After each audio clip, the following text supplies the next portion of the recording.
great to see you, mate. Albeit virtually, but what's going on with your life now? Are you still fighting? I don't know, to be honest, mate. I've for a year, I've been saying the same thing. I'm arguing with myself day in, day out, but it's becoming less of an issue in my head. It's not getting talked about as much. But it's been 18 months since I've been in the ring. So if I do fight again, it's at the point now where it's a comeback, isn't it? It's not my next fight. It's been that long. So um, once I think I was due to fight in the March last year on the Dillian White Paveckin show in Manchester.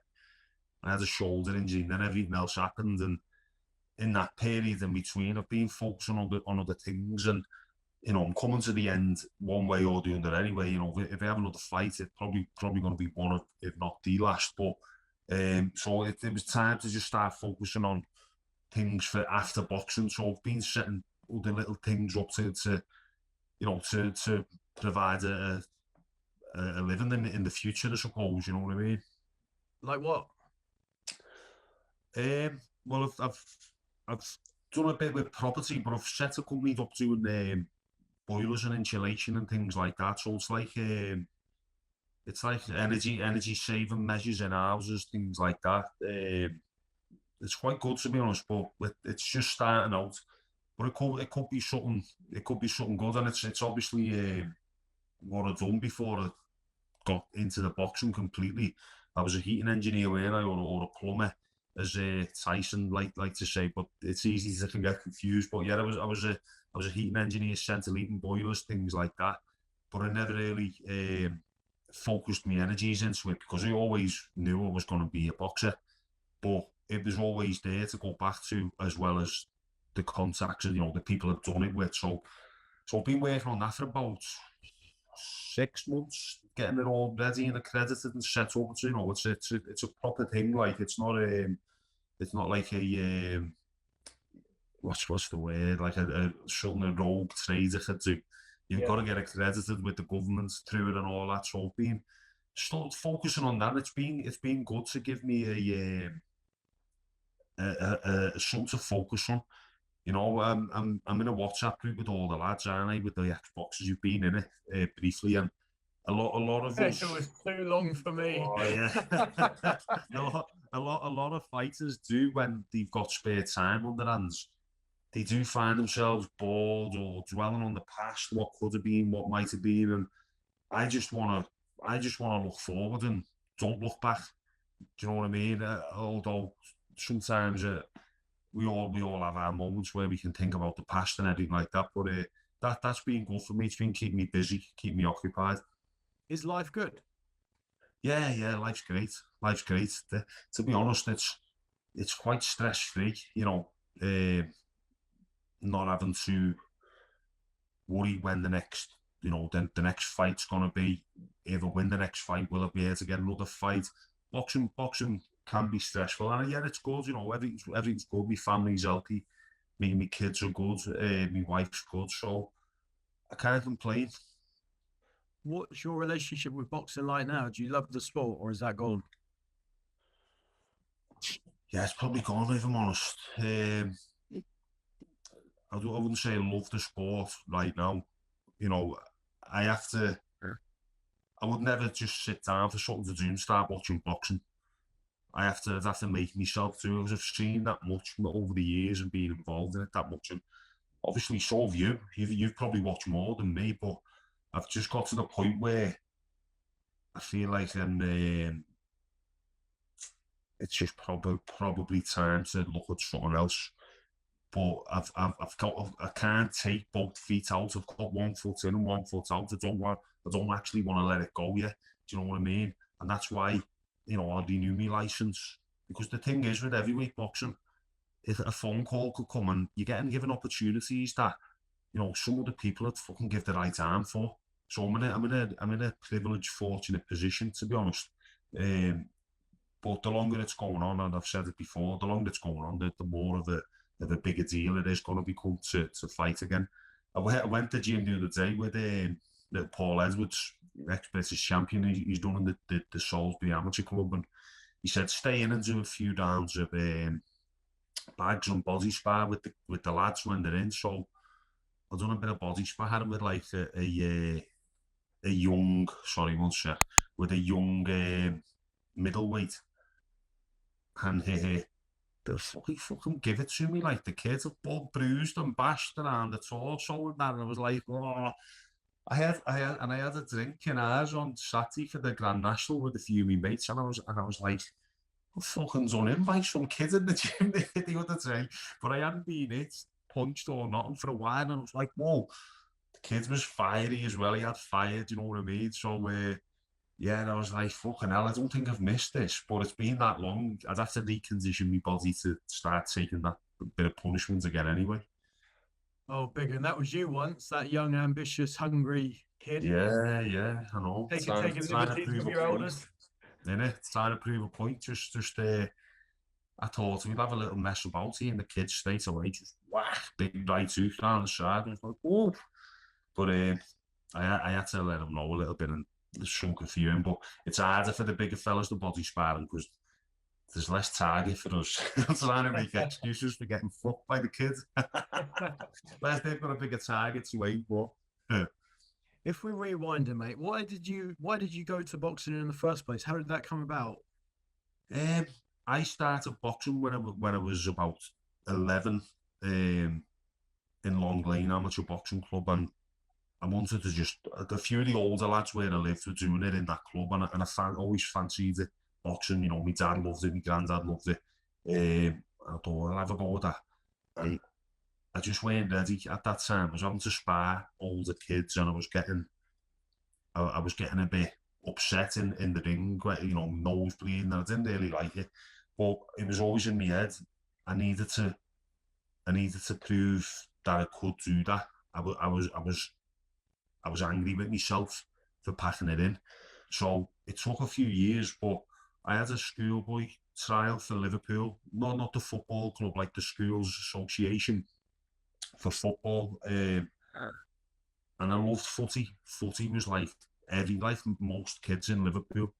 And I weren't bad, but I think I got to a stage. I had a bit of a big growth spurt, and I just started struggling keeping up with the pace, and you know, coordination might have gone a little bit. I don't know, but I just struggled anyway. I didn't get in to the school's team, and I remember being gutted about it. But one of my mates had started boxing in the same gym I'd been to, and I said, I'm gonna go back. So I went back, and that was it. But around that time, like I said, I had the growth spurt.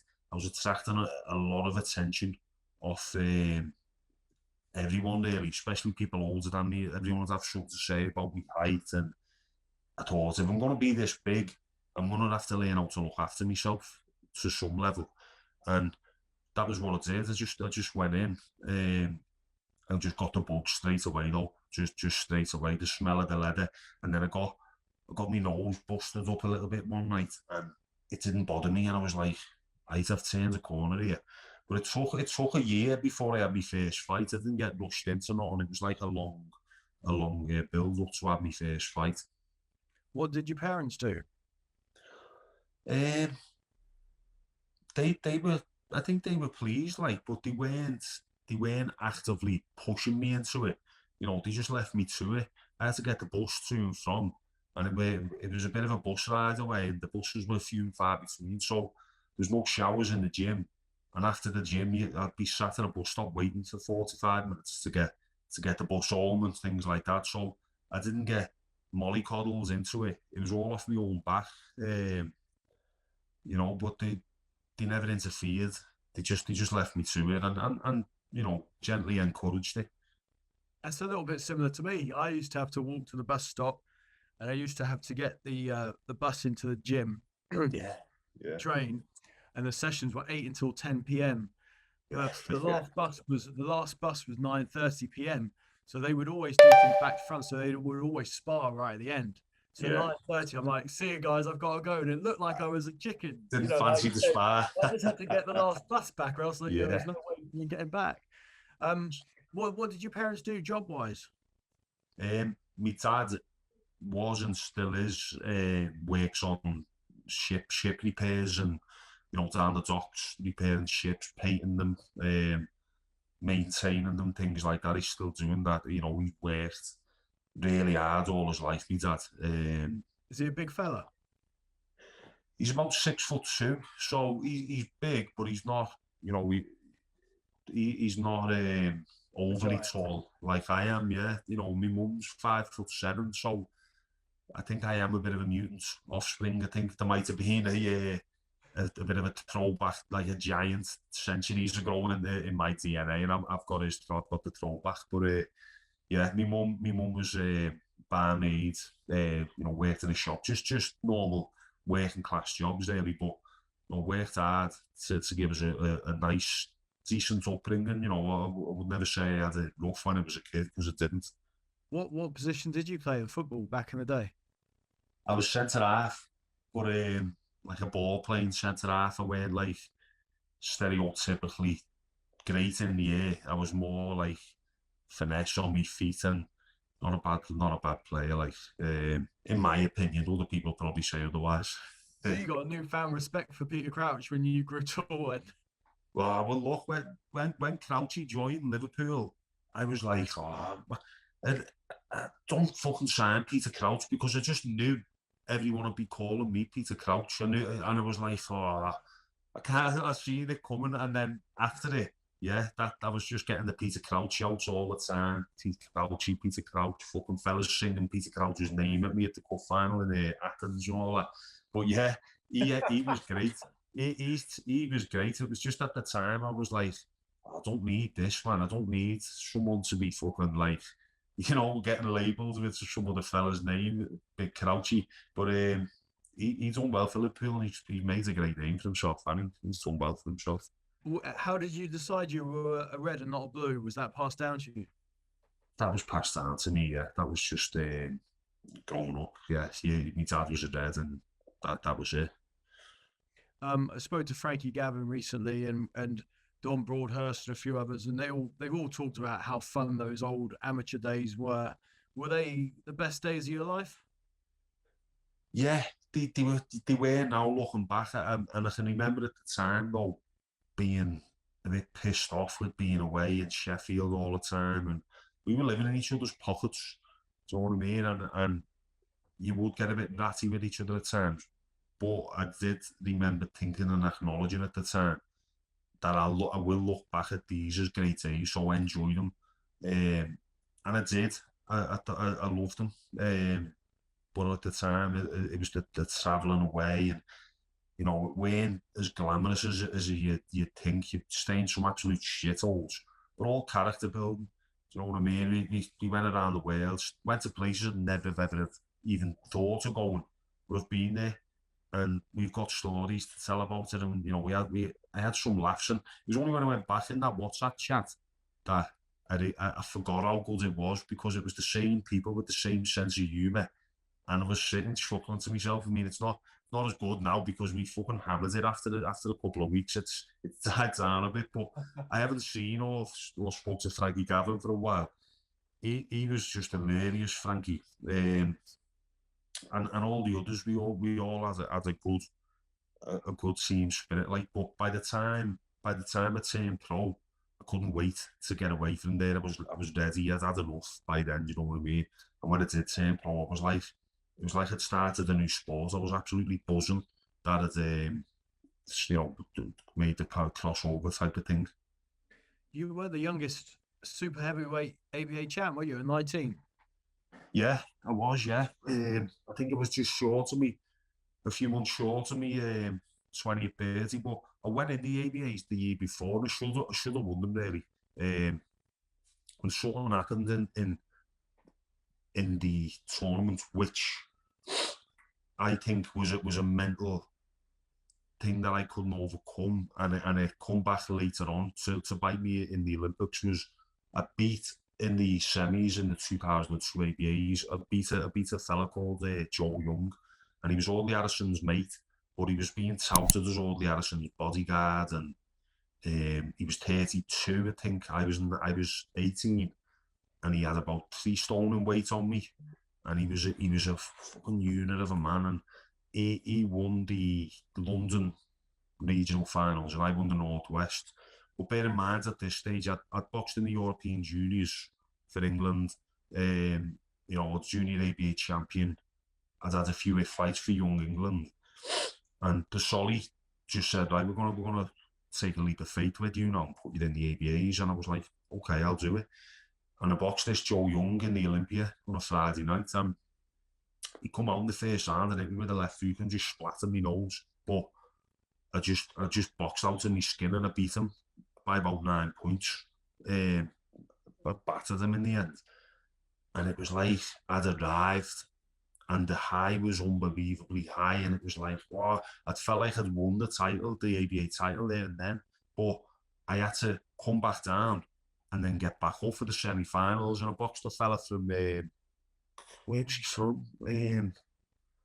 Woking, called Matt Granger, and he was the reigning champion, and he was a southpaw, like a short, stocky southpaw, and I lost to him by a few points in the end. But I should have beat him, but probably should give him a bit more credit. He was a decent boxer, but he weren't as good as Joe Young, and I think I couldn't get myself back up after being so high, come back down, and that's what happened anyway. So that was in my first year of the ABAs, and then the next year it was like, I've got to go out and win these now. I've got to, you know, it was a big deal to me to win that ABA title, and make that transition into the senior ranks. So I beat Ian Lewison in the quarterfinals. I think that was my first fight in the tournament. And then I beat a guy called Mel Thomas in the semis he was from Woking, the same gym as the guy from the year before. But this Mel Thomas, he was like 34 as well. So we all had a lot of age and that man strength on me. And at 19, even up until I was about 26, I was still maturing, I think. I would never have been able to turn pro at 19. I just weren't ready physically, mentally. But this Mel Thomas, my God, you should have seen the nick he was in. He was like you. He was like that muscular, but like 6'6", black fella from Woking, Copper. So he's just like that. And I was like, right, gonna fucking I'll be on my game here. But I went out and put it on him, and I fucking battered him really in the first round. But he just kept coming, and he was like the Terminator. He just kept coming and coming. And in the end, I was fucking exhausted trying to keep him off me. But I beat him on points. And then the final, I fought Neil Sukup, who was from the Salisbury when we were a bit younger. And he went away to box for the Navy. Went up to super heavyweight from middleweight, quite tall. And he got to the final. And I beat Neil by 10 points in the final. So I had my ABA title, although it was a little bit uninspiring. You know what I mean? I didn't make any headlines. I just won, and I got it in the bag then. When you talk about not being mature at 19, how much does it stagger you that Mike Tyson was world heavyweight champion at 20? It's amazing. It's unbelievable. But even now, when I look at, there's some young heavyweights like Dubois, you know, who else should there? Well, yeah, Tyson Fury turned pro young. When I see them turning pro that young, I just weren't ready. And people would always say, and I thought it myself, early mid-30s, I'll probably peak. But to do what he done at 20, that's just, I don't think you'll see it again. You know, it was unbelievable. You nearly went to the Athens Games, but lost to Camarelli in the Europeans. Yeah. So, we've been put on this elite squad that Terry Edwards created in the summer of 2003. Now, I'd won the ABAs, and then I lost to Kevin Evans in the Four Nations final. And the next fight I had for England was in the EU tournament in Strasbourg. And I fought a German called Sebastian Kober. And he'd won a bronze medal in the Wales. I think he might have won a bronze in the Sydney Olympics, actually. But he was a seasoned name. and I gave him a great fight, and I probably could have beaten him. And then after that performance, I got fast tracked into this elite squad because they were like, look, we think David can qualify for Athens based on that performance. You know, he's competing at that level. And then I won a gold. I had a few good wins then. I had a good little run before the qualifiers. I think I won about 7 on the bounce or something. And then we went to Germany after Christmas for the Adidas Box Cup, and it was like a round robin tournament with Ireland, Germany, and Lithuania. But there was only 3 in my weight, so I was going to box twice. But truth be told and done I didn't really have a club over the Christmas or a club coach, and I didn't really train. So I went over there and was not prepared really. And I fought the Lithuanian, Jatko, his name was, and I boxed him in the Olympics after that in Beijing. But I fought him in my first fight, and he beat me by about 4 points, but it was a high scoring fight, and he was like a heavyweight moved up to super, so he was quick and nimble. And he'd also lost to David A on countback in a tournament previously, so he's experienced. But remember, after the fight, I was fucked, and Terry Edwards came into the hotel room, and I was sat on my bed, and he was like, "Don't know what you're sitting down for. You've done football, proper give it to me." Like, and because he was one of them, Terry, if you lost, he'd like give the cold shoulder a little bit. That was just his way. And I was like, fucking hell, and my confidence was down then. So I got a big, like, swollen lip off a punch. And in the next fight, the day after, I fought this Cobra again, the German. And we'd been doing a lot of sparring before the tournament with each other. And then when I boxed each other, and he just read me, he just worked out what I was about. And in the 4th round, he hit me on that swollen lip, and it burst open, and so the doctor stopped the fight. So after that tournament, I was like, I phoned my dad and I said, I don't think I want to do this anymore. Fucking, we were staying in a horrible little training camp, like East German set up, and I just lost twice. My confidence was down, and he was like, look, Dad, if you don't want to do it, don't do it. Just leave it. You know, we're proud of you, type of thing. And then Ian Earlin spoke to me on the plane home, was like, look, you're going to the European Championships, the qualifier.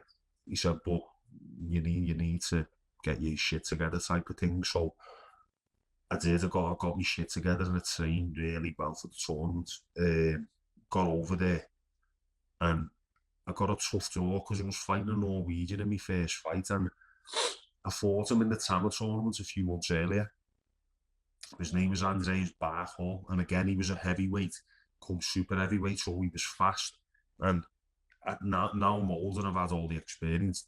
That's what I struggled with, speed, punches I didn't see. So I'd fought him in the Tamer tournament, and it was pretty even Stevens, and I think my thumb went in his eye, so he had to pull out.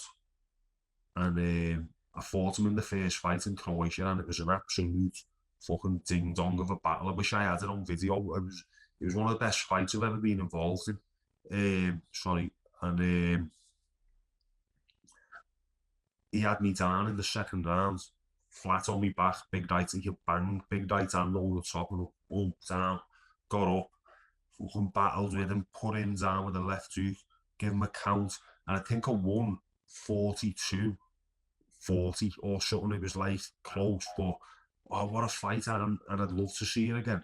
So beat him, and that just gave me confidence, a massive boost.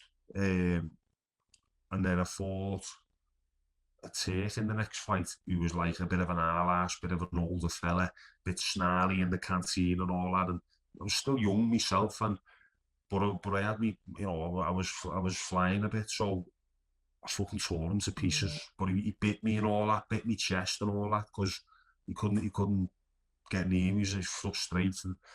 Gave him a count in the last round, and everyone was buzzing. The team was buzzing. I was one fight away from the Olympics, and Camerel at this stage was a European silver medalist, I think. So he was, you know, he was good, but we thought he was beatable. But his hand speed was just fucking completely too much for me.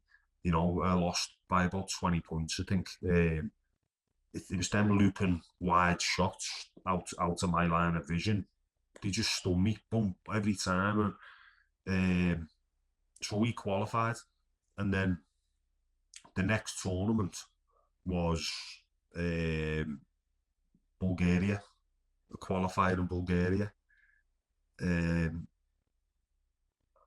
we were flying out on the Friday, I think, and on the Sunday in Crystal Palace, brought a lad in from a London gym to spar with me, an Albanian, a little stocky fella, fucking, just the usual super heavyweight, you know what I mean? But I was sparring with him, and I was playing around with this, keeping my left hand low a little bit and bringing the jab up type of thing. Anyway, he's come in and he's hit me with the left hook, and that's why my nose is that bent as it is now, is because he broke my nose, and it was broken, got took to the hospital, nothing they could do anyway. So I went over to Bulgaria then with a broken nose, and I fought a Belarusian in my first fight, and I was 4 points up after 2 rounds, southpaw, and he come back to beat me by 5 points. Now, I think in the third round, my nose just went and blood everywhere, and I lost the fight, and it was one of them fights where I should never have lost, and it stayed with me till I actually qualified for the Beijing Olympics, because I was that disappointed about it and gutted about it, because he went on to qualify. That was rubbing salt in the wounds, and he should never have ever beat me.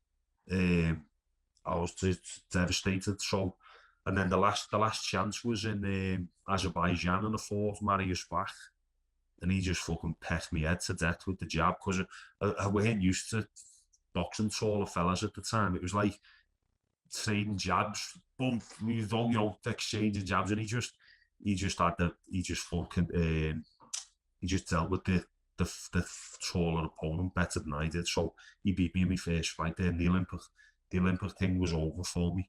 You nearly going pro then? Did you think about going pro in 2004?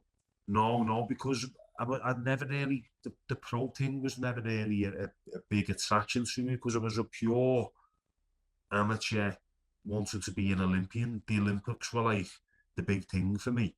Going back to watching all the Harrison it was in the Sydney Olympics, I just had this thing about the Olympics. I wanted to be an Olympian. It was a big thing for me. So yeah, it was like, right, I was always about Beijing anyway. I've been 24 then, or 25. That was the one that was going to be for me. So that was it. We had to work towards that then.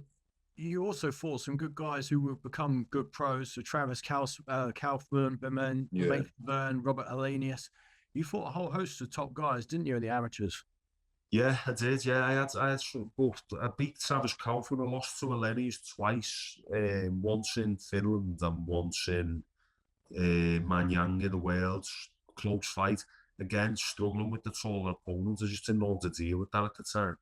And in hindsight, and even now, I'd say I was guilty of losing to fighters who weren't as talented as me a couple of times for whatever reason. It just didn't happen on the night. Just didn't perform at certain times. But that was earlier on, and then when I started building a bit of momentum towards the Beijing Olympics, that was when it really started coming into my own. That I started performing well and believing, and it matured mentally, and I went on a great run of some big wins. You know what I mean?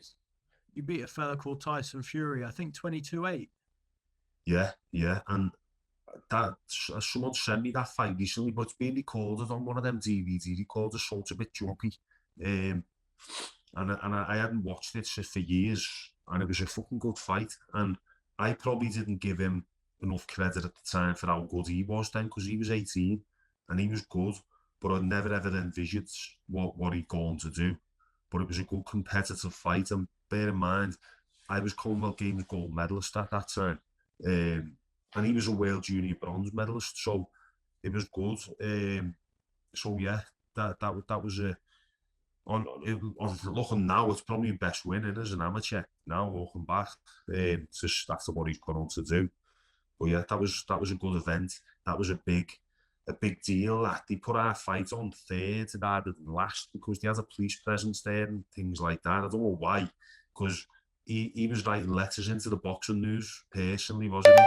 Saying he's going to knock me out and then, you know, win the ABAs, go the Olympics, this, that, and the other. Writing a letter, someone showed me or told me about it when I was on a night out, believe it or not. And I was like, oh, and then I was like, right, this fight's in 7 weeks or something. I went and went home because I was fuming. Got up and went for the run the next day, started getting ready for the fight. You mentioned the Commonwealth there. You won the Commonwealth in Melbourne and you were team captain. So what were the qualities that you had that made you captain? I was captain in Beijing where Neil Perkins was captain in Melbourne and he won't let me fucking take that one. So he was captain in Melbourne. Beijing, I was captain, yeah, but I'd say I was vice captain in Melbourne. But that was a great tournament. That was another one which gave me a big confidence boost because it was a multi-sport tournament live on national television. So you got that spotlight on you, and it gives your profile a boost. And I got 4 stoppage wins, so I had a fight in that one, semi-final against an Indian southpaw, and fast hands again, and he had me over in the first, second, and third round. Flash knockdowns, just speed, boom, on me back, and he was fucking hard to deal with, this fella, but it trained well, and I just kept going, in the last round. I got to him, and I stopped him with 8 seconds to go, and it was like the fight of the tournament in a lot of most people's eyes, and it just gave the team a boost. It was brilliant. That was like one of me highlights from my amateur career, that win, and it's just disappeared, that one. No, I'd have to contact the BBC or someone and ask them for a copy of that. And then when I watched it when I got home, I was fucking awful in the fight, but it just showed the grit and the heart, and it was just the drama that got me the win and the buzz. So the gold medal there was massive because it just gave me a platform to build on towards Beijing. I come home about 8 weeks later, my daughter was born, my first child, and that. So it was a big time in my life. You know, it was a good time in my life. You did very well at the Worlds in Chicago, which I think was Frankie Gavin's tournament, wasn't it? Where he won the Worlds. You beat 3 people over there, then you injured your hand and couldn't fight Camarelli in the final. Terry Edwards said at the time, David has boxed particularly well in these World Championships, and it's therefore a big disappointment that he was unable to box for an automatic Olympic qualification here in Chicago, he had fought for. Yeah. How disappointing was it to get through 3 guys and then not be able to fight with a bad wrist? It was soul destroying, that, because that's at that time when I was starting to really build momentum, but I also think I was starting to get a bit of a reputation amongst my peers in my same division. But I beat a Croatian in my first fight, and then I stopped a French fella, and then I beat a Macedonian. And the Macedonian, I was coasting the fight. It was on YouTube up until the other week. It's gone now. I was coasting the fight, and I remember someone saying they'd watched the NBC coverage on Sky. That's gone on to Sky, and whoever was commentating, they were calling me the cream of the crop in the heavyweight division. I wasn't looking that good. And then last round, I come out. Now, in the amateurs, they used to tell you to punch with your palm facing the floor for the computer scoring. And I had like a nice left hook in that style. So I feinted the jab and whipped the left hook round. It landed lovely on the fella's chin or nose. But my hands just straight away, my hands went. And if you watched the fight, I didn't throw it again for the rest of the fight. And end of the fight, I was like to Terry, my hand's gone there. It was like, all right, well, let's see what happens tomorrow. So got up in the morning. The bruise on it was bad, like, but we went and done the medical anyway, because Terry had it in his head that Camarel might be injured and he might pull out. So let's go and do the medical and we'll get the spot. So I went to medical and he was like, no, Camarel's done the medical. So I was like, okay. And Terry was like, come to the venue with your kit.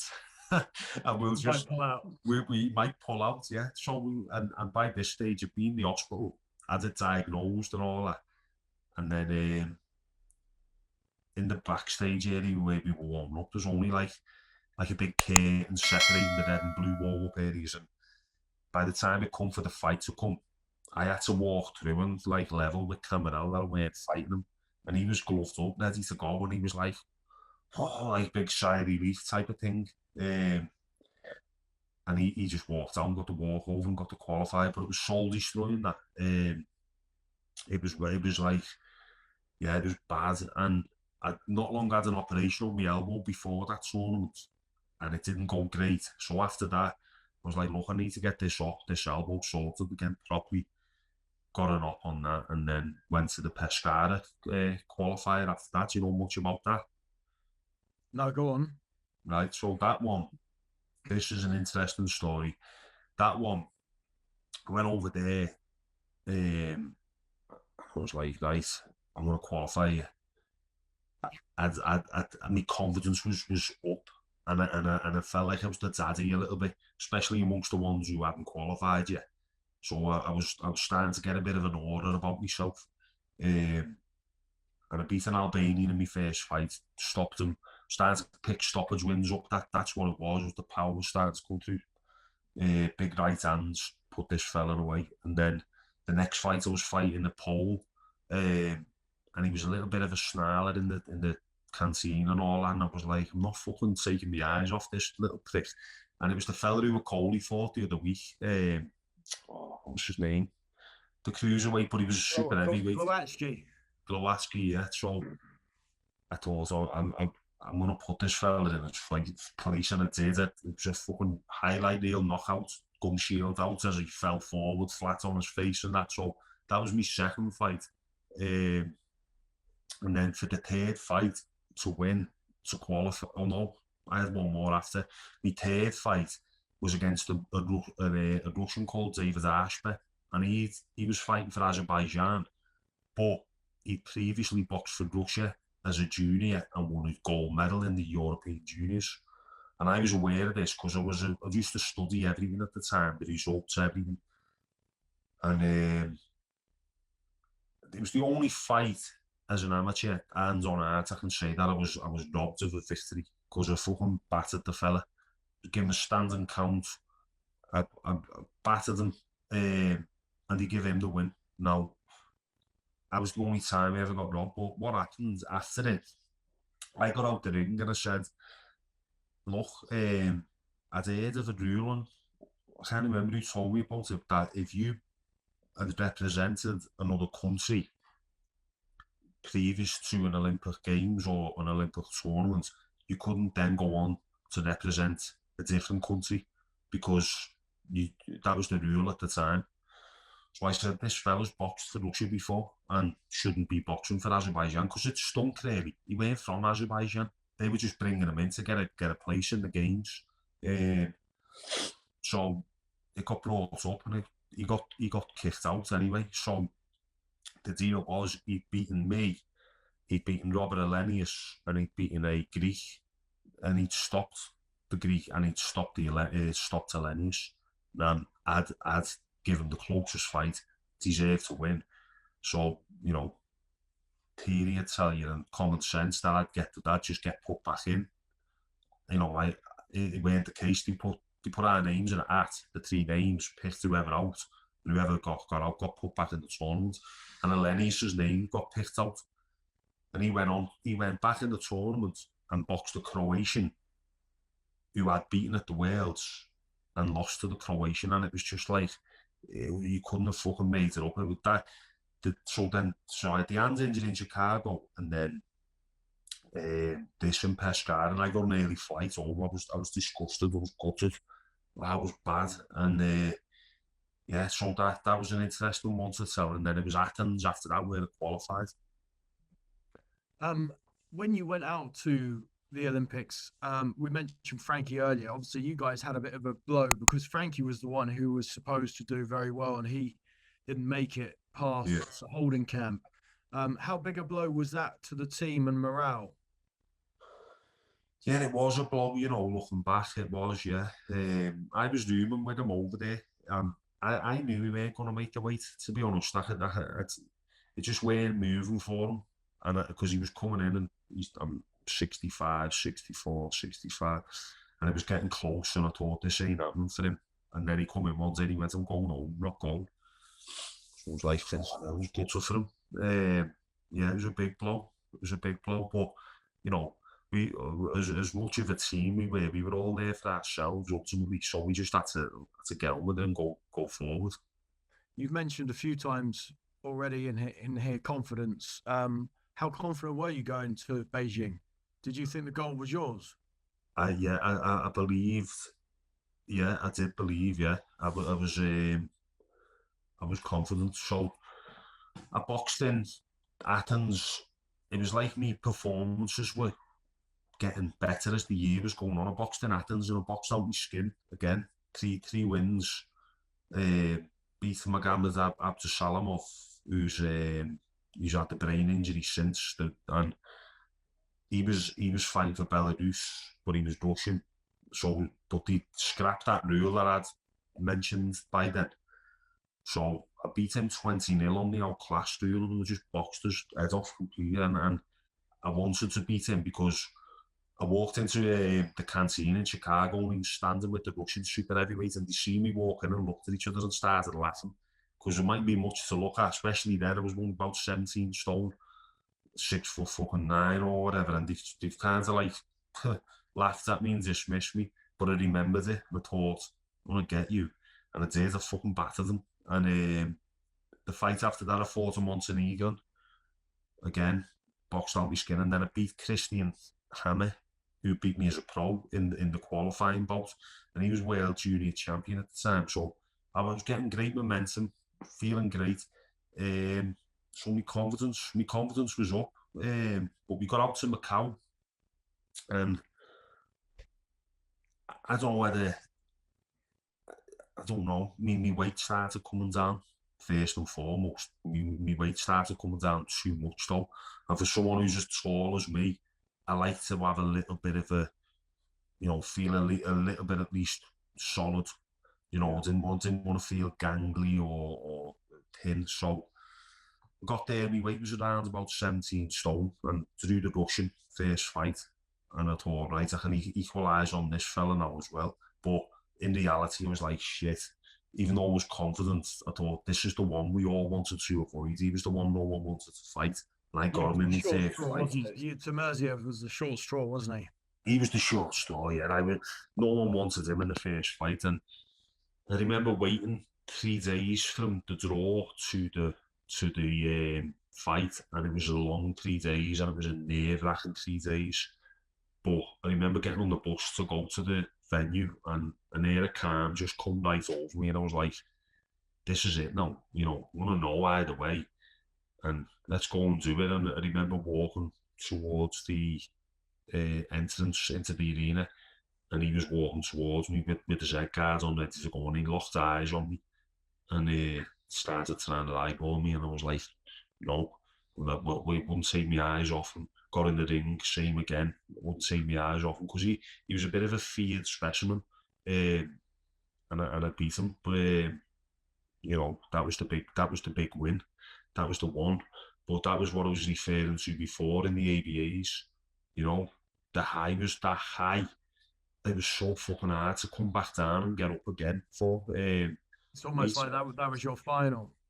It was my final. He passed away since, and I've God rest him. But yeah, it was massive. So, and I come back down, won my next fight against the Lithuanian.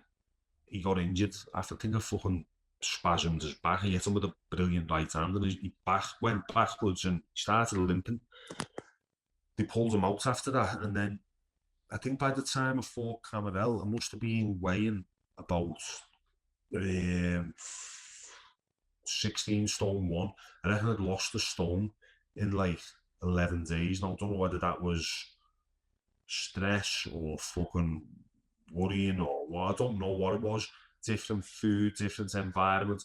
I think I might have even been homesick a little bit, believe it or not. even my family come over, you know, but I was missing my daughter. It weren't really a very enjoyable experience for me being there for whatever reason.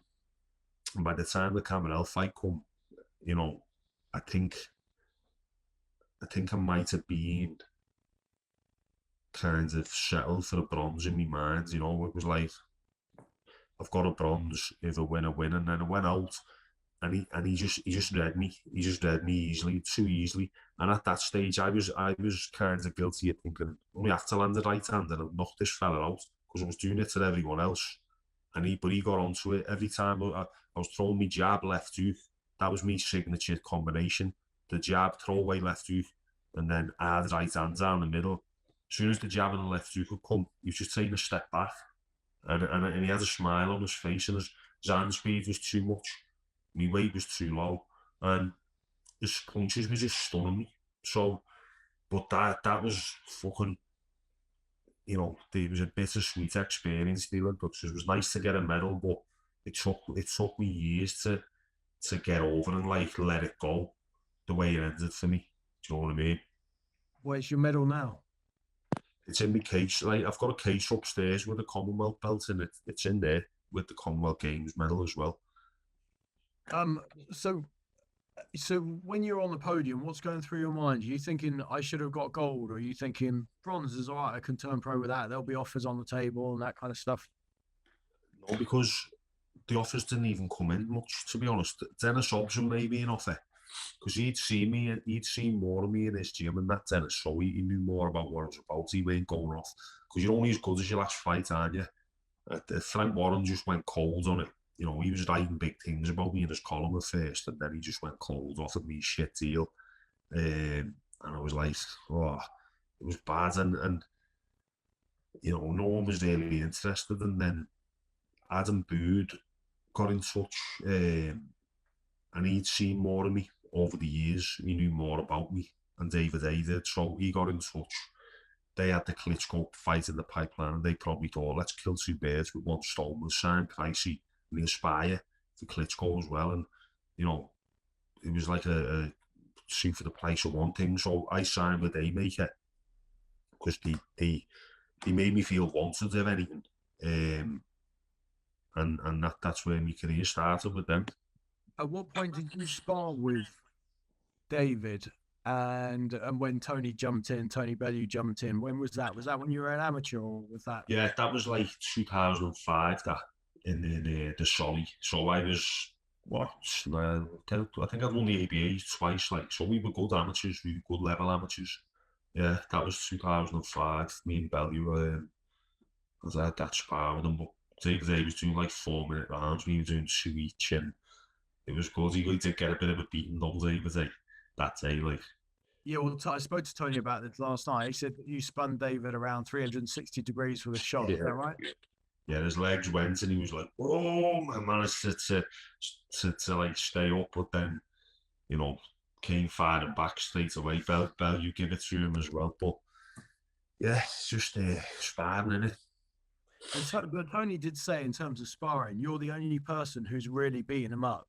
Do you remember a session where you really stuck it on him? Yeah. Fucking Why did you do that? Do you know what happened?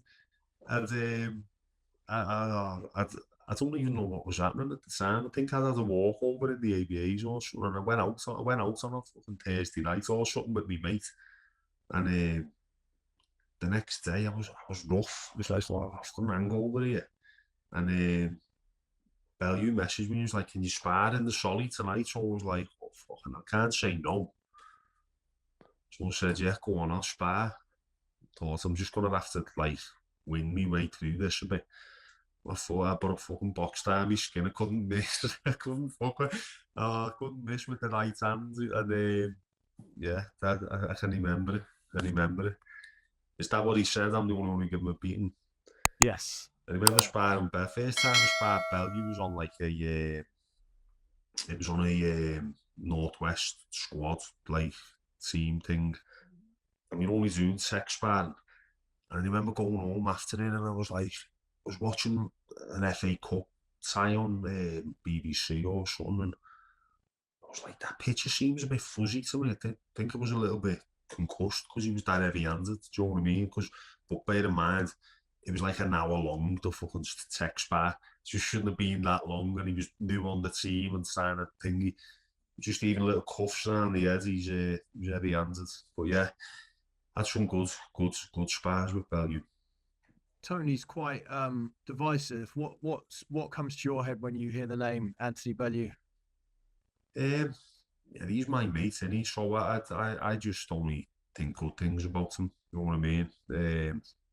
He's always had Always had my he's been one of your biggest, if not the always about to say that. Then he's always had my back, and you know, I'd say I've been guilty of not publicly being the same towards him, but he hasn't come in for the stick I've come in for. So he's probably felt the need to do it a bit more, but he knows, mate, that I'm a big supporter of him. Yeah, he's always believed it. You know, I've seen a couple of videos going around where he was saying I was the heir to the Klitschko's throne and all that, but at that time, that a lot of people believed that. People can laugh now all they fucking want, but at that time, it looked like that may well have been the case. But hindsight's great, innit? Yeah, but even now when I see him, he'd probably still tell me I could knock Tyson Fury out, you know what I mean? He's loyal to the core. Your debut, you fought Dave Ingleby on the Quigley-Dodson bill. Who were you pulling for in that fight, by the way? No one. Genuinely, no one. And the reason being was I didn't really have a relationship with either of them, although I knew them, but I never really spent time with either of them. So I was like, best man win. But what a fight that was. That was a great fight. That, again, one of the forgotten classics, I think, that one. But Dave Ingleby, I think he'd just done 10 rounds in his fight before, and they were like 6 threes for your debut, 4 threes, don't want 4 threes straight into 6. And I'd done my hand 3 weeks before, sparring in Sheffield with Dave Howe. I hit him with the right hand, and I fucking hit my hands, and it was like the same injury that I had on my left hand in Chicago on my right, and I was like, oh, bad.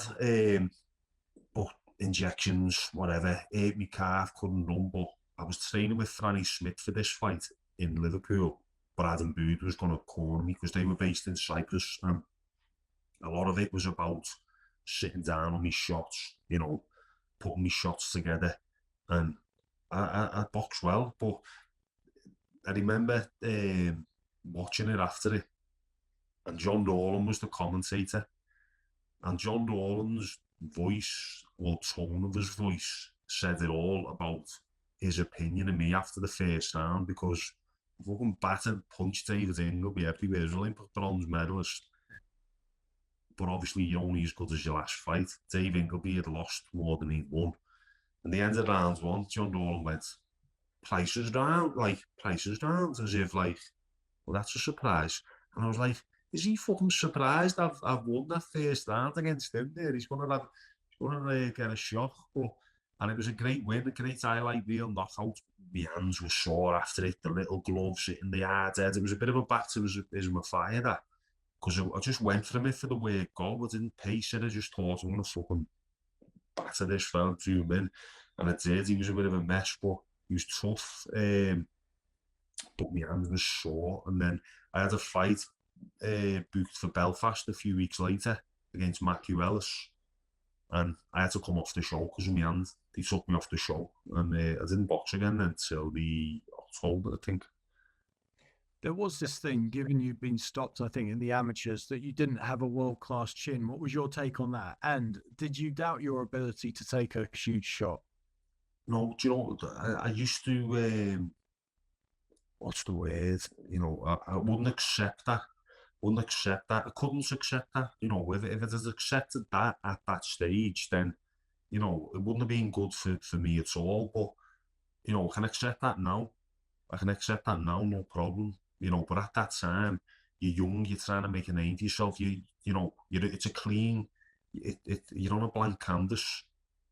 Everything's ahead of me. So, because of a couple of fights in the amateurs, or one fight in the amateur even, you know, I got put down a couple of times, got up and won most of them.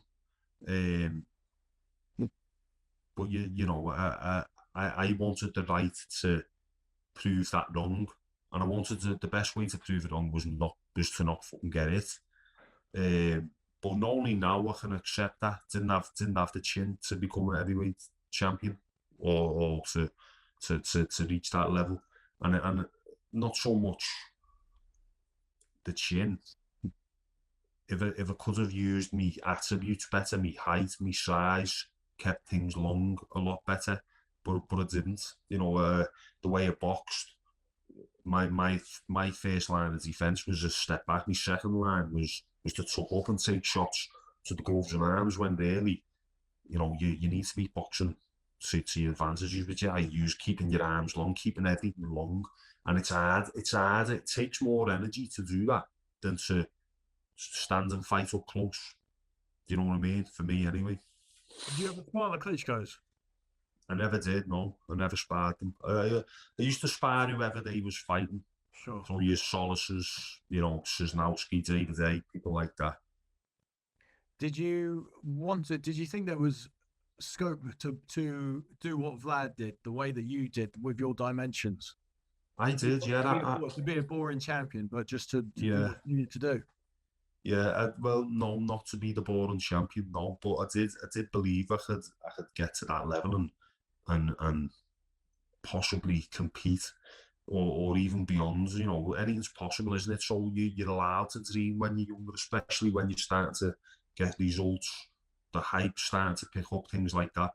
But the boring side of it, I didn't have the mental discipline to box like that. I think the only time where I have as a pro, maybe, where it's gone like a longer ball and a fight was probably the Dave Allen fight.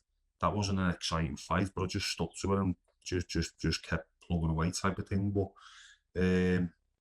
yeah, probably mentally the discipline when in the fight in the ring to stay in there longer. You know, I wanted to get them out of there as quick as possible. Was that also fueled by doubt, thinking I better not cop one and I might run out of gas?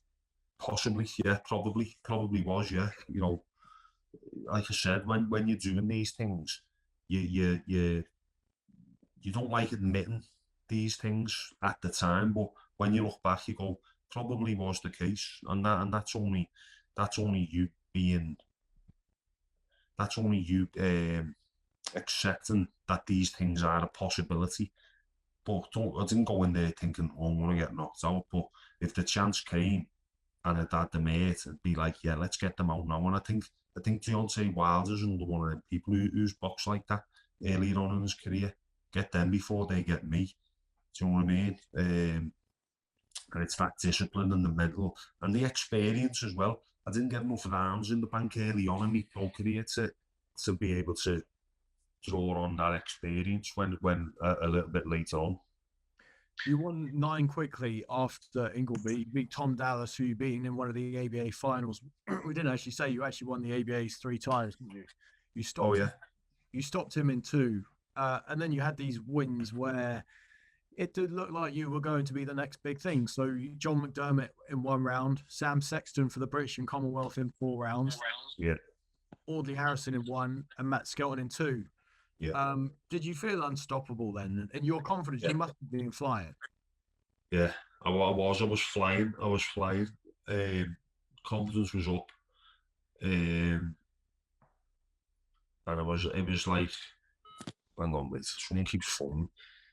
It was like, what, right? Where do we go from here then? Do you know what I mean? It was like a crucial point. Do we push on or do we put the brakes on a little bit? But yeah, my confidence was up. Probably overconfident of anything. Skelton was supposed to give you rounds, wasn't he? And that was what that was about. And you were by now with Kelly Maloney, and he was trying to bring in people, and no one could take you rounds.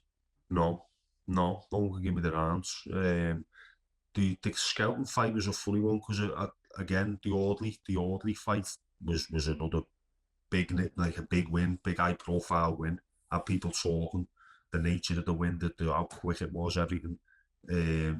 and then I was booked in to fight Skelton again 5 weeks later. Now, I'd have preferred a bit more time to just digest the win, ease back into the gym, but it was like right back in the gym. And then as soon as the Skelton fight came and I got that one out the way, it was in the changing rooms after the fight. Frank and John Majeski, we're getting Tony Thompson for your next fight. And we were like, look, he's a southpaw, we don't really, do we need him? You know, it's just for Klitschko not long ago. And they were like, no, he's cheap, we'll get him cheap. And at that time, I had a deal with Frank where, you know, I was taking the majority of whatever the show took. So it was in my, if he got less, I got more. So I was like, you know what, let's do it. I'll beat him. I was confident I'd beat him. So we went for it. After those big quick wins, by the way, you were being packaged as, in inverted commas here, a big horrible heavyweight.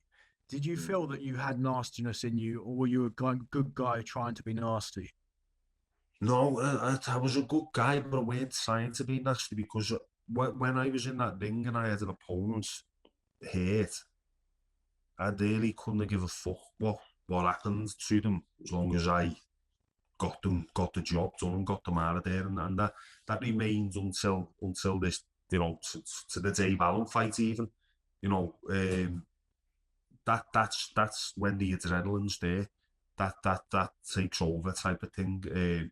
But outside the ring, I've always been comfortable just being myself and being respectful and not really biting to being lured into arguments outside of the ring and things like that. I've always just wanted to be a bit more old school in that manner, and just stay true to myself. But when the gloves were on, you know, I can remember, you know, as long as I won and not that 50, I didn't care, you know.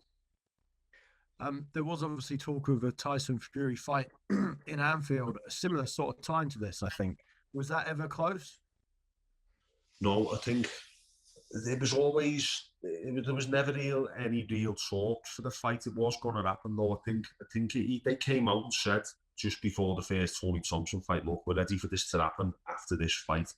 But that didn't make any difference to what happened in the fight. I think, but I think it was likely going to happen that summer, you know. What happened in the first Tony Thompson fight? Where did it start to go wrong? I thought in the second round, I think I thought I'd hit him with a shot in the second round, and I just went in to start letting shots go again. And he threw a right hook and spun off, but it caught me in the back of the ear. And it's just put me over. My legs went from under me, actually. But it was just a heavy-handed fucking... I don't even know if he hit me with his fist, but it hit me, whatever it was. And my legs went under me, and I tried to get up, and it was just a balance issue, because my head was clear.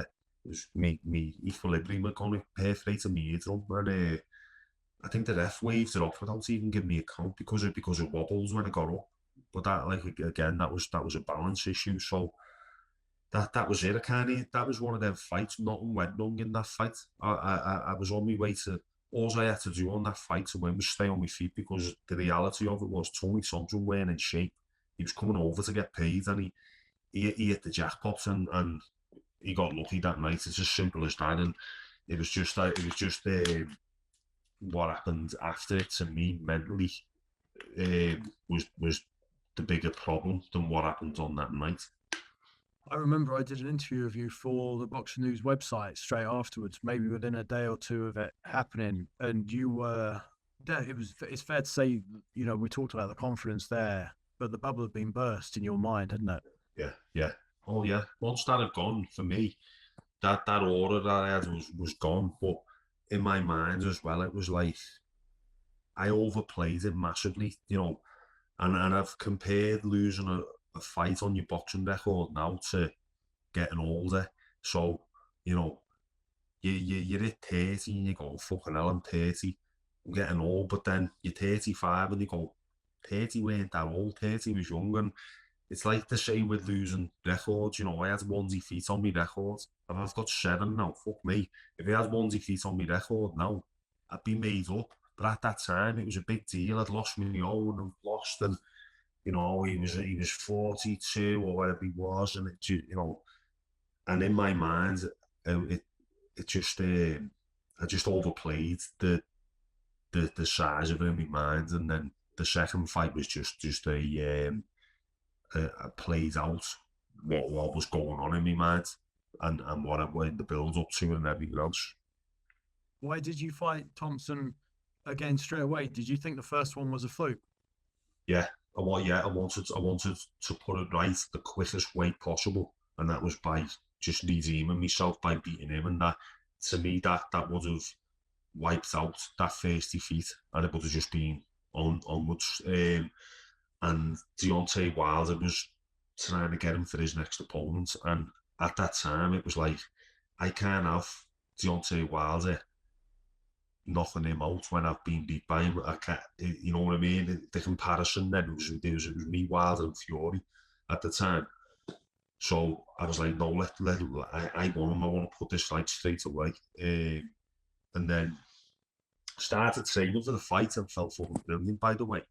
Me and Franny, we had everything worked out how we were going to box. I was done a bit of sparring, felt great. But Lennox had been on the phone to go and train in Canada. He wanted to do some work with me, you know, help me out type of thing. And I was humbled and obviously flattered. So we went over and trained with Lennox. But by the time we come back, my whole style had changed from before we went, and it just didn't suit what I needed to be doing for this fight.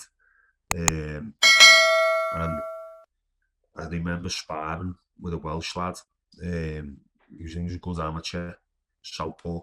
We were doing a bit of sparring with him, and he hit me with the left hand in sparring, and he put me on my ass, flash knockdown, and I was like, jumped up, carried on, no problem. It was just one of them. But as soon as that happened, that's when I started going into panic mode a little bit, anxious about the fight. Fucking hell, I got stopped in the fight. I've just been dropped in sparring, and it was then when that anxiety in my stomach just appeared, and it just wouldn't go away till after the fight, and that was weeks and weeks before the fight. So I was walking around then with this anxiety and anxiousness and nervousness, even though I was training through it, and it was just exhausted me ultimately in the end, to the point where when I got in the ring and my legs were tired, and I was like, right, when the bell rings, I'll be fine. And in hindsight, should have pulled out of the fight because I weren't ready to get in and fight at that stage with somebody just beating me, and the build up weren't it, the preparation just weren't great. So that was the second one. Yeah. What did you feel like? You obviously said once you got in the ring, your legs were heavy. What did you feel like walking to the ring? Were you confident walking to the ring for that second Thompson fight? Were you dreading it? I was hopeful. No way into that. I was hopeful. I was confident actually. Yeah, because I thought I can still knock this fella out, and I did have him down for the 9 count as well. If you remember, you know, we just about got up by the skin of his teeth. But I was fucking exhausted when I got in there, and I just had nothing in me. I was empty. So the confidence was there, but there was a lot of doubt as well. And like I said, I'd spent that much time stressing over my preparation, you know, over the last fight, over the what ifs, fear of failure. It was fear of failing again, which was that was the fear in me. There's never been a fear of getting knocked out or, you know, getting embarrassed, nothing like that, because, you know, wouldn't do it if that was the case. But I've always had that fear of failure, which is not a good thing for a sportsman to have. I had an interesting chat with Paul Smith yesterday, and Paul wondered how you would have got on had you gone with a Frank Warren or a Matchroom, as it later became, and not been with Kelly Maloney, who really sort of put. I'm not saying that Kelly did this, but put a lot of pressure on you, being like the flag bearer of the stable. Yeah. Was that something that added to the problem, the pressure of being this, Yeah. of being Frank's big star? Yeah, probably did. Yeah, probably did. Although I probably enjoyed it at the time, being like getting the hype and the treatment type of thing. But yeah, it was rather pressure. And bear in mind, I'd still only had like 13 fights after the Skelton fight or something like that. So, or 15, something like that. I don't know. So I was still relatively early in my career, and it was a big jump. But you know, it just weren't good enough to make the jump, whether it was for whatever reason. You know, I couldn't accept defeat. And then I was scared of losing again, fear of failure again, and you know, it just unraveled me a little bit. Yeah, of course. With hindsight, do you wish you hadn't fought Thompson a second time and just left him to Wilder? Yeah, definitely, because Franny Schmidt trained me, didn't he? And he was like, look, leave the Thompson fight. Go and fight Martin Rogan and defend your British title for the third time. Get a Lonsdale belt. And we just do it that way. But I wanted instant redemption. I just wanted it instantly. But it was a the wrong decision. Thompson failed a drugs test. Yeah. They didn't reverse any kind of decision though, did they? It was still a loss No. on your record. Yeah, it stayed on my record. And the win stayed on his record, which was weird. But he appealed it for 2 years, so we didn't hear anything. We knew nothing about it till the summer, 2 years later, because the appeal process dragged on for that long. But it was a diabetic issue, wasn't it, with his high blood pressure. So he was on medication for high blood pressure, which he also had high blood pressure in the first fight, but he changed his medication to medicine which was also a masking agent. So I just thought it stunk a little bit. You know why? And the tablet he was on apparently was like, an old cheap um, hypertension drug that not many people really have anymore in America. So I just thought it stunk a little bit. But that was 2 years later. By then, they also bolted.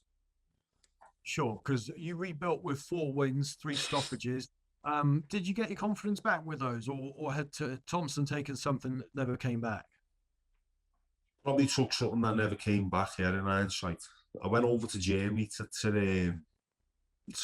work with the Shaolins, didn't I? So I was fighting over there, and it was a bit of a strange time in my career, that, because it was like quite unsung time. Low key fights on undercards, low. I weren't really getting much out of them apart from picking a little bit of a wage up and rebuilding my record type of thing.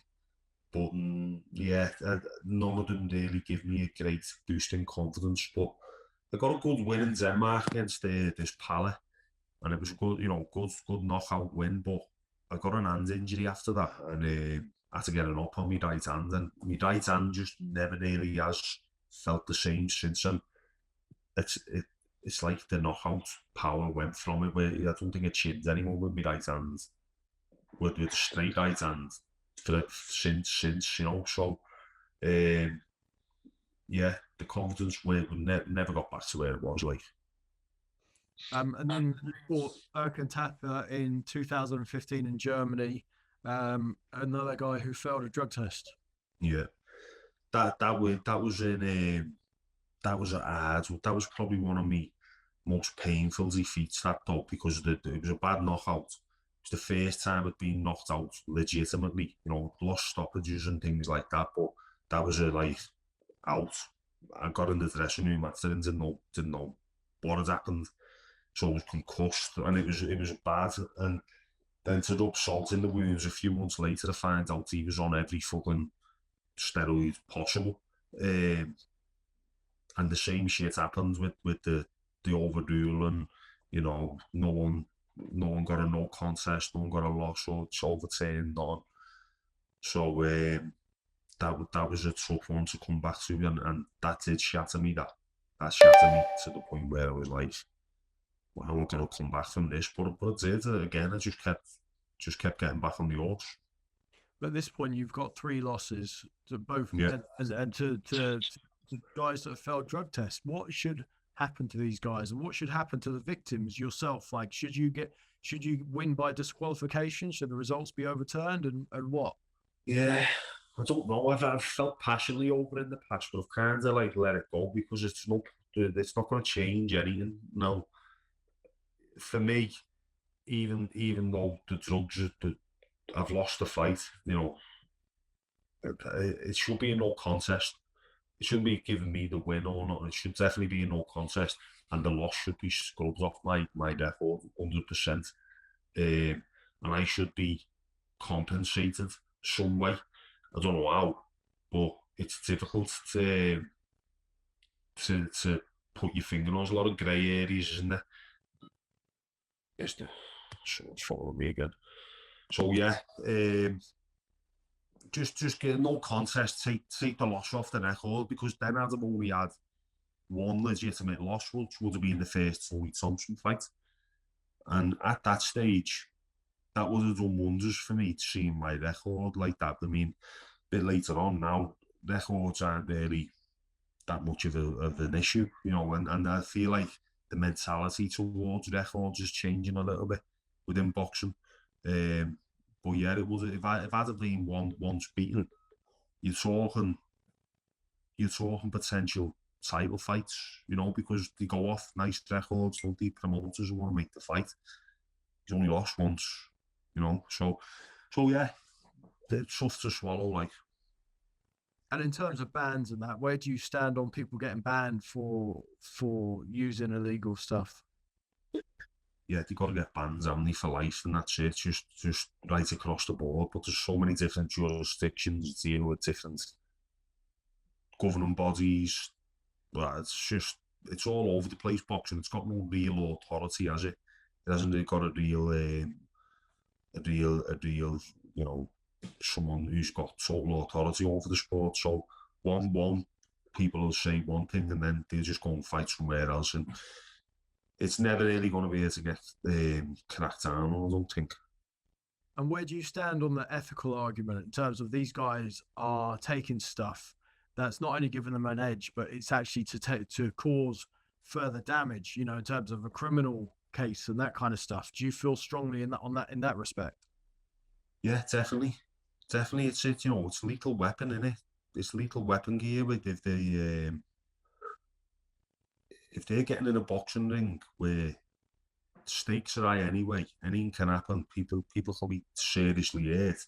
If they're getting in the ring doped, and they've been able to train a lot harder, recover a lot quicker, lift heavier, it's just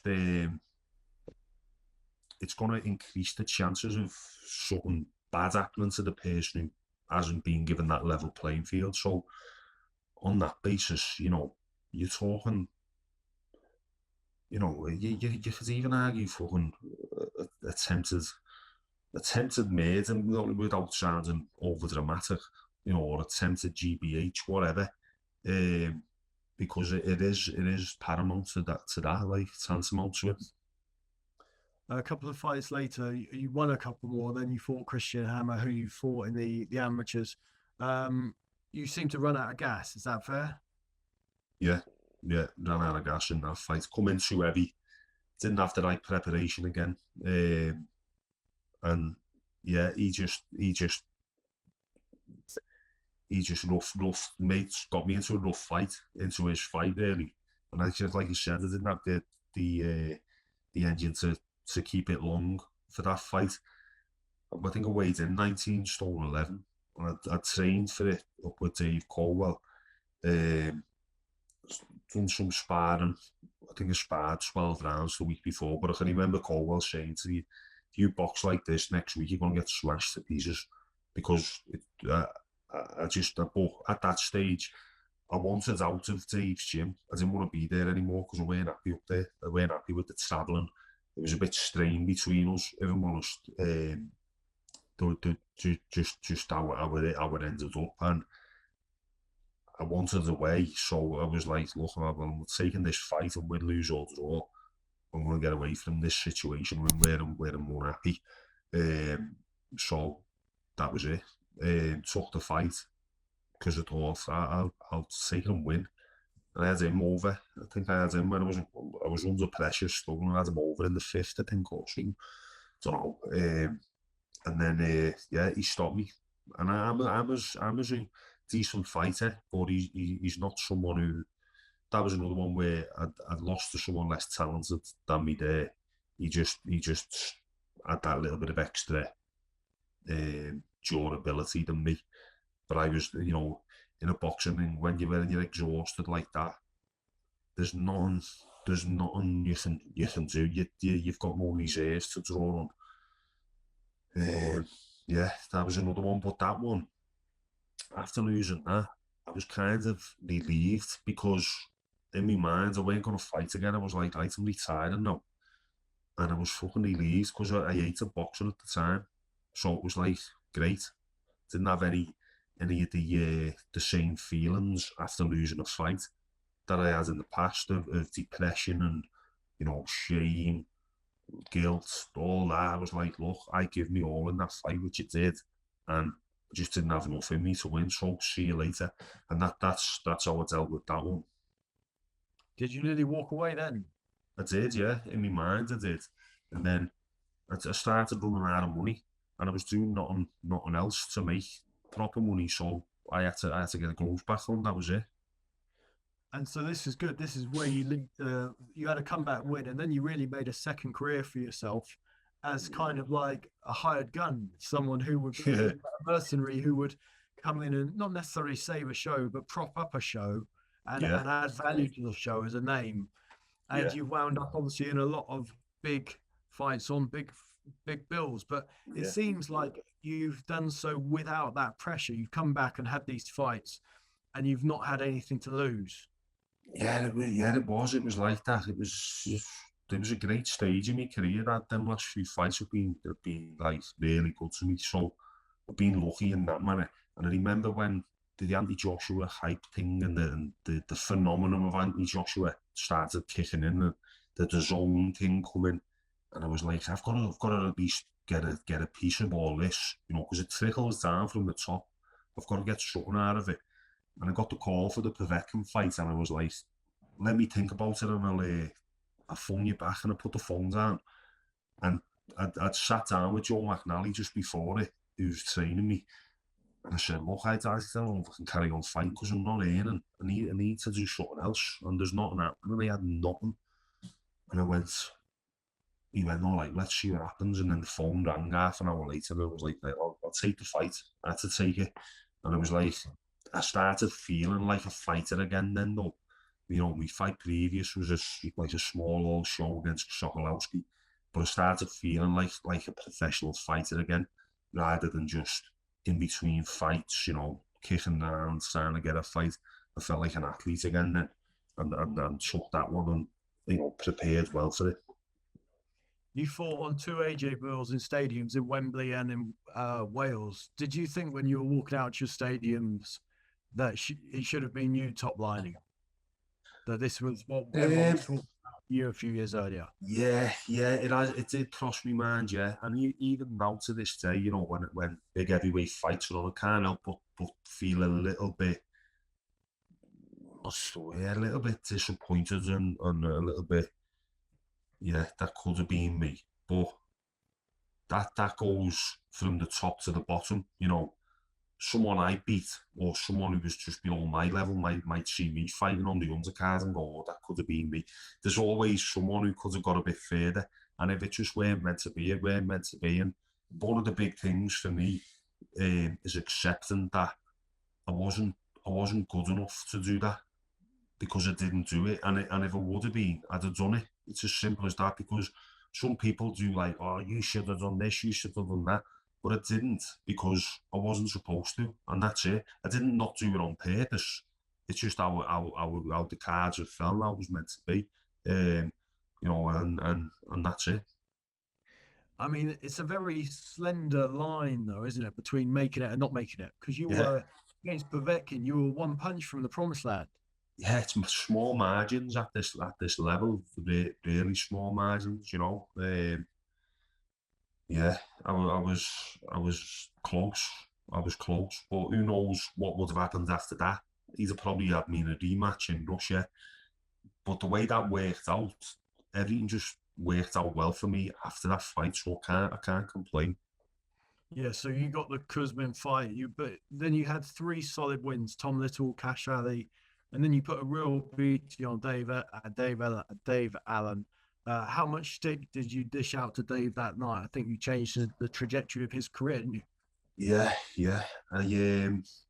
Yeah, that fight was a bit personal to me because Dave Allen had a lot to say a couple of years earlier, and I didn't really want to give Dave Allen the exposure off the back of my name or give him the fight he was asking for, and he was saying he was going to do this and do this. So I was like stuck between a rock and a hard place. It was like, do I give him what I want, or do I or do we resist the urge to give him a beating type of thing, or give him what he wants? So it ends up not happening anyway. But it was just as well because it wouldn't have been a big fight at all. But it was chief support, wasn't it, on the Dillian White Oscar Rivas show? So I trained well for it. But going into it, I played the nice guy card, you know, because Dave Allen did. But if he was going to switch, I was ready to switch myself. I was ready to get a bit nasty with Dave Allen.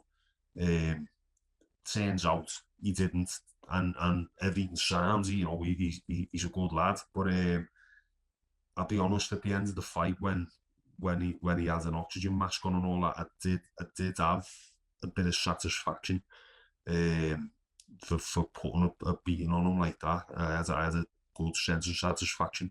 But that, like I said, that's the adrenaline. That's how I felt at the time. I couldn't have fucking cared at that time. But after it, when the adrenaline comes down, you're like, fuck me, I hope he's okay. Do you know what I mean? Which he was. Was that the biggest beating that you'd say you dished out? Because it was quite I'd say, sustained, wasn't it? yeah, I'd say so, yeah. One-sided, yeah.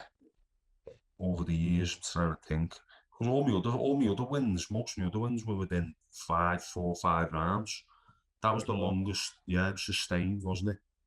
Did you think? Okay, did you think against Dave? Did you think that you might run out of gas against him, and the think tide might turn, or did you feel in control the whole time? Felt in control. Do you know what I've done for that fight though? I enlisted a sports psychologist from America for that fight. On like Zoom calls like this, and he was brilliant. And it was him who got me understanding how to overcome the fear of failure and just trusting yourself, trusting in the training that you've done and everything else. And I worked on a lot with him. And I remember just going into the fight just calm and carefree. And that was one of the things which I could have benefited from earlier in my career, just having that carefree way about yourself. You know, not careless, but carefree. And that's when you become loose, and that's when good things start to happen. So I didn't feel at any point the need to step on the gas. So I couldn't have ran out of it. And then came Del Boy against Chisora, which I think people thought was probably close to a 50-50 fight, maybe going into it. Tell me about what happened with Del Boy. Yeah, with Derek, I sprained my wrist the week before Derek sparring with Dave Allen at the top of his head. So my wrist, I was the only sparring I'd done. I think I'd done one sparring session for it. Although I was training to potentially fight about 4 weeks later, but the sparring hadn't started. My hand was in bad nick. I was under a lot of the stressed me out. You know, I was stressed the week of the fight. On the Sunday night before the fight, I was lying on the couch and I had to cancel a sparring session then because I was fucked, and it was stress hormones probably released over this injury, and you know, rushing to get ready for the fight properly and all that. But that being said, by the time I travelled to London, I felt great, and I thought, right, I'll be sound here. But I just took the wrong approach in the fight. I should have just went out and just fought fire with fire. In hindsight, because I didn't have the engine to keep Derek off me, especially with poor preparation. But even at the best preparation, Derek's an handful, and stylistically, it's troublesome for me with someone like Derek. No, Derek drew me up close on the inside, so where I'm trying to grab and tie him up, Derek continuing to punch and club the side of my head. It was, you know, it was, I've taken its toll on me bit by bit. So yeah, should have just went in and just tried to knock him out, but I was trying to let Derek, you know, load up and maybe start to get a little bit tired, because I thought, I've done 10 rounds there in my last fight. I've crashed that. I can get the rounds and I can pace myself, but where to be. And that was another one with Derek, although it was like my biggest opportunity and my biggest fight. None of it made me feel any better after the fact that, you know, mate, I got my career high payday off it and everything else, but it didn't make me feel any better that I'd lost, because I'm a sportsman and I'm a winner at heart, and I was gutted over it. But like every time just it changes that, doesn't it? What has been the missing ingredient that stopped you reaching the very top? I think it's a combination of a couple of things. I think the ability to use my height and the attributes to keep things long and sustain to keep things long. Now that comes down to a couple of things. That comes down to my engine, which I don't think I had the world-class engine over 12 rounds to do that, and also the discipline to stay disciplined and focused. And, you know, if someone is swinging alpha leather for you, don't panic. Don't you know, get closer to them, to, you know, in their space to take away their leverage type of thing, because that's what I've done a lot. It would have been a lot better for me if I kept that discipline and just kept them long, let them swing, kept them long, make them miss.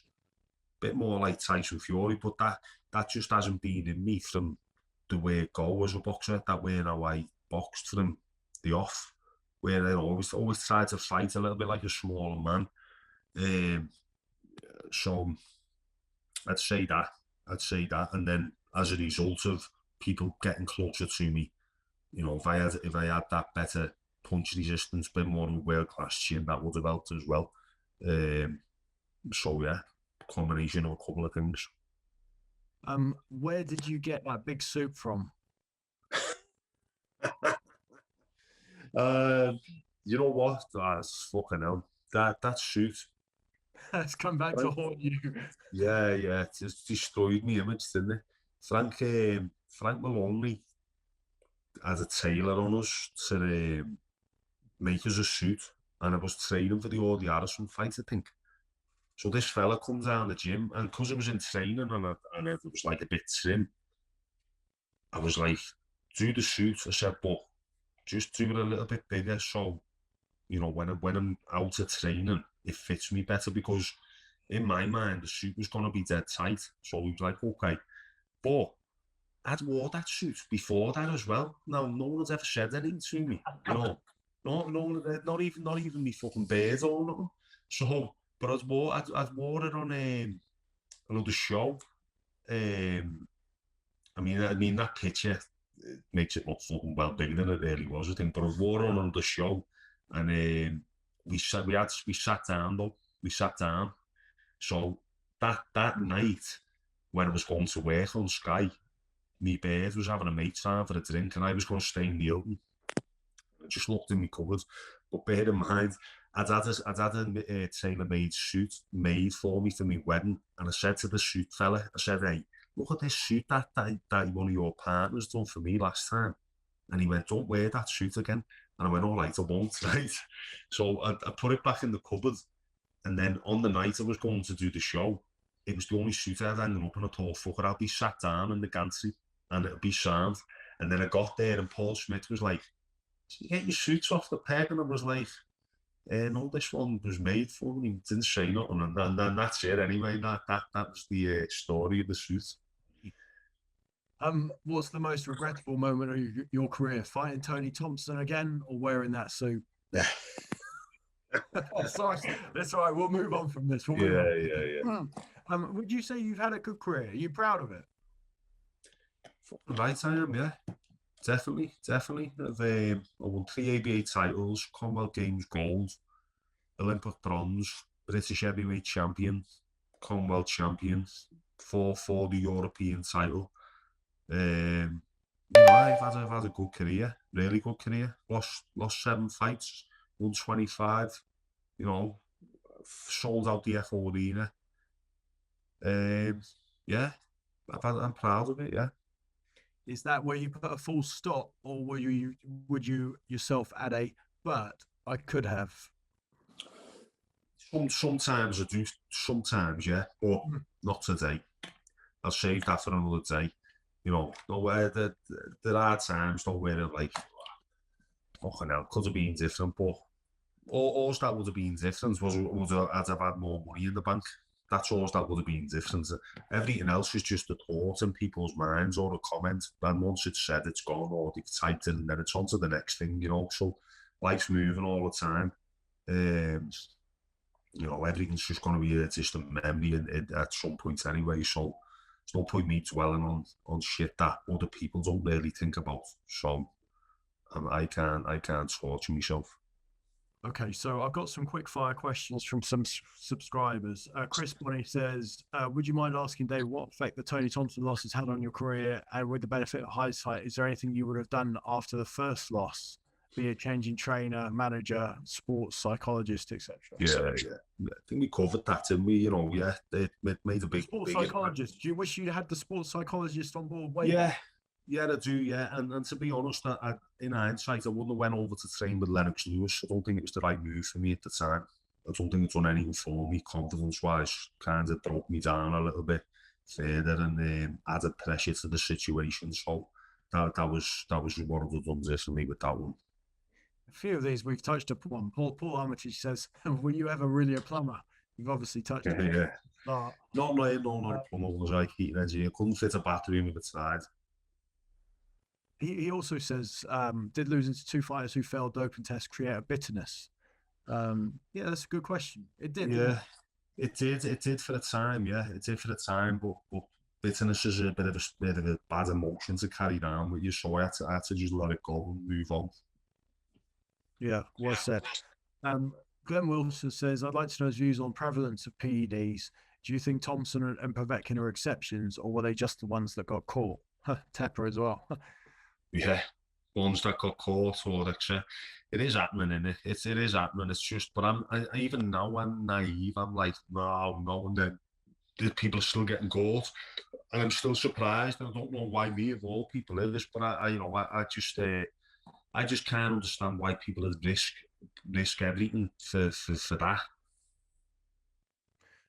Craig Brookfield and Andy Moyes, they both actually ask about Lennox, which you've already touched upon. Where are we here? Let me see.